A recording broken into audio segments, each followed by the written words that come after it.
नमस्कार दोस्तों, मैं हूं दिनेश के वोरा। स्वागत है आपका न्यूज टाइम और एसजीएस न्यूज के इस मंच पर। दोस्तों, जैसे जैसे भारत अमृत काल में आगे बढ़ रहा है, उसमें विष यानी कि हलाहल घृणा का, नफरत का बढ़ता चला जा रहा है। मैंने भारत में कम्युनिटीज के बीच में अपने जीवन काल में इतनी घृणा, इतनी नफरत कभी नहीं देखी, इतनी दूरियां कभी नहीं देखी, इतने डिविजन्स कभी नहीं देखे, वर्गों के आधार पर, जातियों के आधार पर।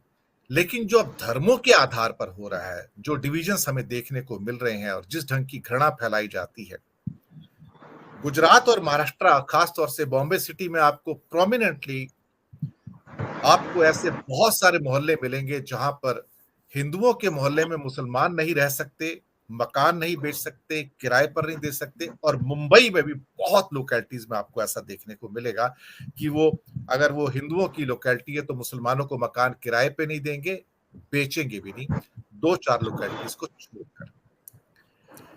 ये जो घृणा का जो व्यापार है, अब ये धीरे धीरे पूरे देश के अंदर फैल रहा है। और ये दक्षिणपंथी जो व्यापार है, इसने भारत को इस अग्नि के अंदर एनगल्फ कर लिया है कि ये जताया जा रहा है कि ये देश एक कम्युनिटी का है।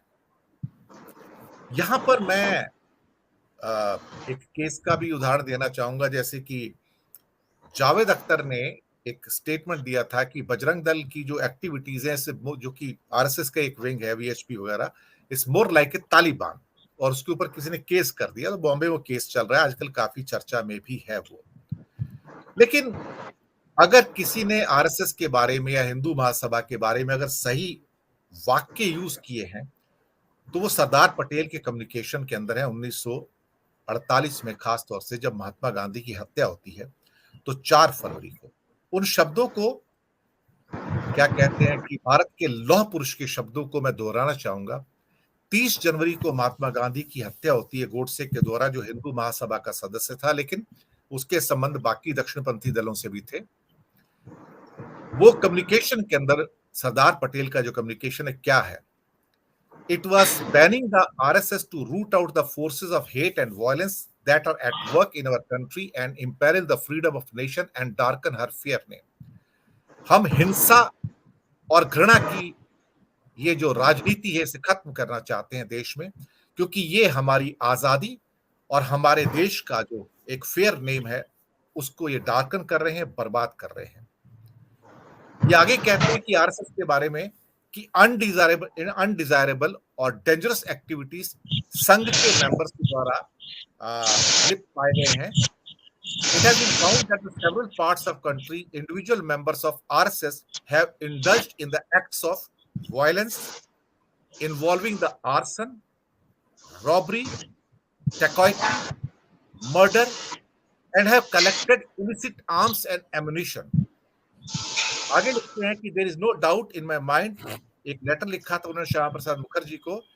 The extreme section of the Hindu Mahasabha was involved in the conspiracy, ये महात्मा गांधी की जो हत्या की गई थी। The activities of RSS constituted a clear threat to the existence to the government and the state. ये शब्द लौह पुरुष के हैं, ध्यान रखिएगा। वो लौह पुरुष जो गुजरात की पुण्य भूमि से आए थे और जिन्होंने गांधी जी के साथ मिलकर इस देश के लिए कुर्बानियां दी। आज भी वो वाक्य मेरे कानों में गूंजते हैं कि आरएसएस वो संस्था है जो देश में घृणा और एक प्रकार से या तो हिंसा फैलाती है। इनके लोग डकैती, मर्डर, रॉबरी के अंदर इन्वॉल्व है, इलिसिट आर्म्स है, देश को या तख्ता पलट देना चाहते हैं, ऐसे शब्दों का भी उसमें उपयोग है। मुझे लगता है कि आज अगर सरदार पटेल जिंदा होते तो शायद कभी भी अपने शब्दों को बदलते नहीं थे, और शब्द नहीं बदले हैं। और एक लेटर उनका बाद में भी है उनका, जिसमें उन्होंने कहा था कि इनके ऊपर से बैन हटाने के बाद भी उनकी एक्टिविटीज बंद नहीं हुई हैं, उनकी जो एक्टिविटीज, इलीगल एक्टिविटीज हैं, वो जारी हैं। यानी कि सरदार साहब को इस बात का पूरा ज्ञान था कि इनके डीएनए के अंदर घृणा और हिंसा है। और हम आज जो हमारे सामने देख रहे हैं, जिस आधार पर हिंदुत्व को और हर जगह पे की सिर्फ हिंदू और हिंदू की बात होती है। हम सारे हिंदू हैं, हमारे पूर्वज हिंदू थे। इन्हें भारत की समझ नहीं है, भारत की संस्कृति की समझ नहीं है, भारत के संस्कारों की समझ नहीं है, भारत देश और भारत के जो कॉम्पोजिशंस हैं, इसका जो कॉस्मोपॉलिटन नेचर है, उसकी समझ नहीं है, भारतीयता की समझ नहीं है। इसलिए इनको हिंदू के अलावा कुछ नजर नहीं आता और उसका परिणाम आज आपके सामने है। ना जाने कितने गेरुआ वस्त्रधारी लोग, वो गेरुआ वस्त्रधारी जिनके लिए शायद आज से 50-60 साल पहले उनको देखते ही हम उनके चरणों में पड़ जाते थे, उनके चरण छूते थे, उनका आशीर्वाद लेते थे। आज उसी भगवा के प्रति एक किस्म से लोगों के अंदर घृणा भी देखी जा रही है कि वो भगवा अब वो प्रेम का, सौहार्द का प्रतीक नहीं रह गया है। इसी विषय पर बात करने के लिए कि नफरत के आधार पर खड़ा भारत कब तक एक रह पाएगा। संस्कारों को तो देश में दफन कर दिया गया है। हमने अपने पड़ोसी देश को देखा कि कैसे नफरत के आधार पर वहां पे एथनिक क्लिंजिंग हुई, लोगों को निकाल दिया गया। अब वहां पर सिर्फ मुस्लिम ही मुस्लिम है। बल्कि मैंने जब पाकिस्तानी कई पत्रकारों से बात की और कारकुन से बात की, तो आपको यकीन नहीं आएगा, आज पाकिस्तान की सोसाइटी के बच्चे, उन्हें यह नहीं पता कि नमस्ते किसे कहते हैं, नमस्कार किसे कहते हैं, सत श्री अकाल किसे कहते हैं। They do not know anything beyond सलाम वालेकुम। उनकी क्या कहते हैं कि थ्योरी वहां से स्टार्ट होती है और खत्म हो जाती है। उन्हें नहीं पता कि दूसरे धर्म कैसे होते हैं और एक सामंजस्य और सौहार्द किसे कहते हैं। इसी विषय पर बात करने के लिए हमारे साथ आज 3 प्रबुद्ध पैनलिस्ट मौजूद हैं। हमारे साथ तीनों वरिष्ठ विश्लेषक हैं, पत्रकार हैं, सुनील शुक्ल जी, गिरीश जोशी जी और आलोक भदौरिया जी। आप सबका बहुत बहुत स्वागत है। सबसे पहले मैं सुनील जी आपके पास ही आता हूँ। आपने जीवन को बहुत नजदीक से देखा है, अनुभव भी बहुत है। हालांकि हमारे सारे विद्वान आज जो पैनल पे सभी बहुत ही एक्सपीरियंस्ड है, बहुत ही अनुभवी हैं, लेकिन कहीं ना कहीं ऐसा लगता है कि हम शायद वापिस से 1947 के उस दौर में चले गए हैं जहां से पाकिस्तान ने अपनी जर्नी स्टार्ट की। हम वहीं पे चले गए हैं और वो जर्नी आज कहां पाकिस्तान को ले जाकर खड़ा कर रही है, दुनिया देख रही है।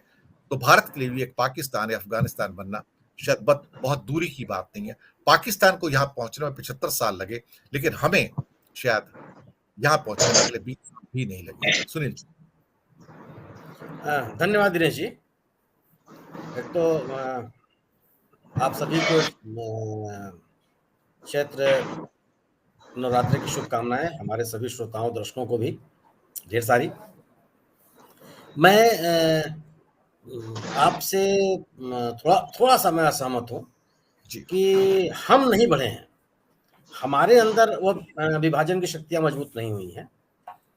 हम जो हैं वो अपने संस्कारों के साथ, अपने मूल्यों के साथ, जहाँ हमारे राष्ट्र के नायकों ने जो जीवन मूल्य हमको दिए थे, हम वहां पे कायम हैं। यह जरूर है कि कुछ लोग इस विभाजन रेखा को बढ़ाना चाहते हैं, कुछ शक्तियां इसमें सक्रिय जरूर, लेकिन हम यानी कि जो बड़े पैमाने पर समाज है वह इसको स्वीकार करने के लिए तैयार नहीं है। अगर समाज का बहुसंख्यक वर्ग ऐसा है कि जिसको वर्ग भेद में को लेकर के कोई चिंता नहीं है, उसको लेकर के उसको स्वीकार करने के लिए तैयार नहीं है। अगर हम किसी अल्पसंख्यक के मोहल्ले में रहते हैं, किसी अल्पसंख्यक के मकान में किराएदार हैं या अल्पसंख्यक बहुल इलाकों में मकान बना के रहते हैं, तो बहुत बड़े पैमाने पर लोग रहते हैं। ऐसा मतलब मैं नहीं देखता। गुजरात का सर एक कानून है वहां पर कि हिंदू बिल्डर्स जो हैं वो मुसलमानों को मकान अदरवाइज भी नहीं बेचते और लीगली भी नहीं बेच सकते। मैं आपको बताऊं, ये लीगल है सर, वहां पे लॉ है। मैं आपको बताऊं जी। आसान धारा जी बिल्कुल नहीं, ये मतलब मेरी जानकारी में मेरे प्रदेश में इस तरह का कोई कानून नहीं है। गुजरात में है सर, गुजरात में है। ये दुर्भाग्यपूर्ण है। अगर ऐसा है तो ऐसा नहीं होना चाहिए।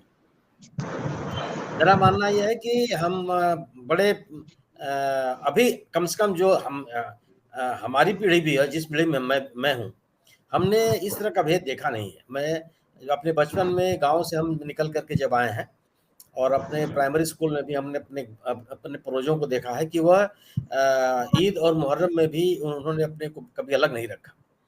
लोग अपने पूर्वजों को मैंने मुहर्रम के ताजिए पर फूल चढ़ाते हुए देखा है। मुझे कभी इस तरह की शिकायत मैंने इस तरह का वातावरण देखा नहीं है। मैं जिस जगह रहता हूँ, हमारे ठीक पड़ोस में मुस्लिम परिवार रहता है, मुझे कोई दिक्कत नहीं होती।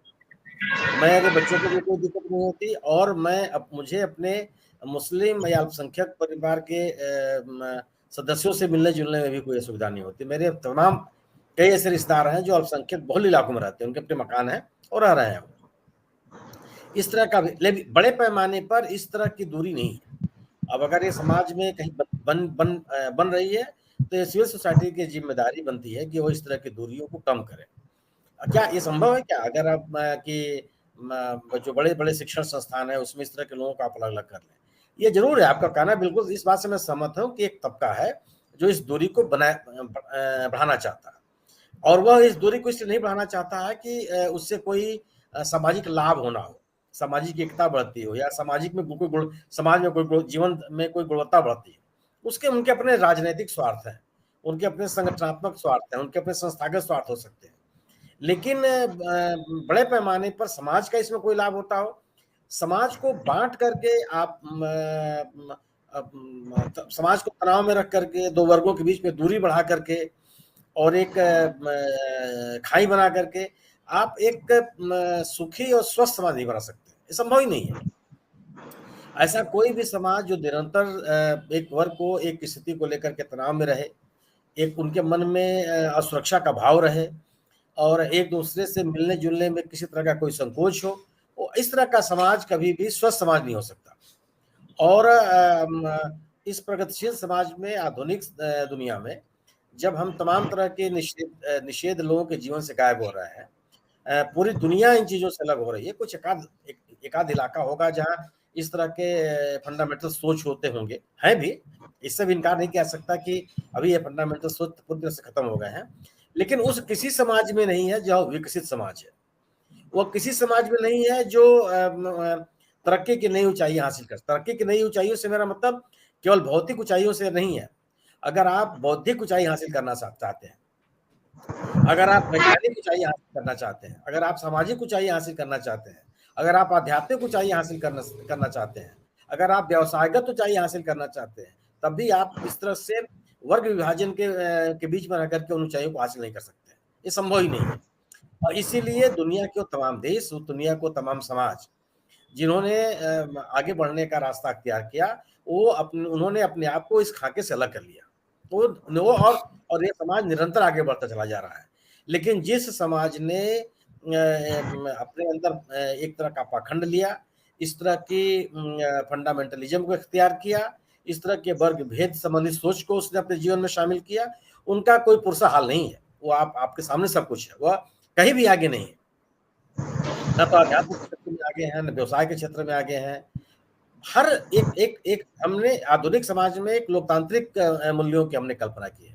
मूल्यांकन लोकतांत्रिक होने का मतलब कि जो भी संस्थाएं हैं वो जो भी समाज है वह अपने नागरिकों में एक वैज्ञानिक सोच पैदा करे, एक वैज्ञानिकता पैदा करे।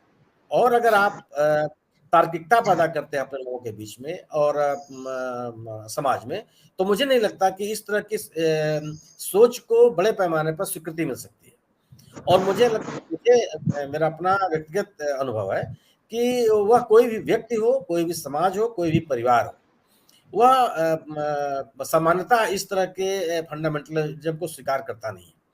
इसीलिए मैंने आपसे कहा कि जब आप हम कहते हैं तो मेरी हम से असहमति है। हम का मतलब बड़े पैमाने पर लोग इसको स्वीकार नहीं कर रहे हैं।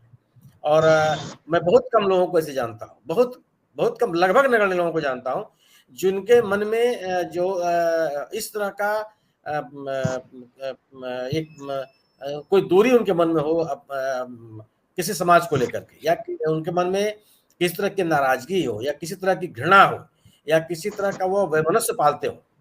क्योंकि जो व्यक्ति अपने आप को शिक्षित कहता है या शिक्षित है, जिसने पढ़ाई लिखाई की है, वह इस सोच का हो नहीं सकता। मैं नहीं मानता कि पढ़ा लिखा आदमी उसके अंदर पाखंड फंडामेंटलिज्म के लिए कोई जगह होगी।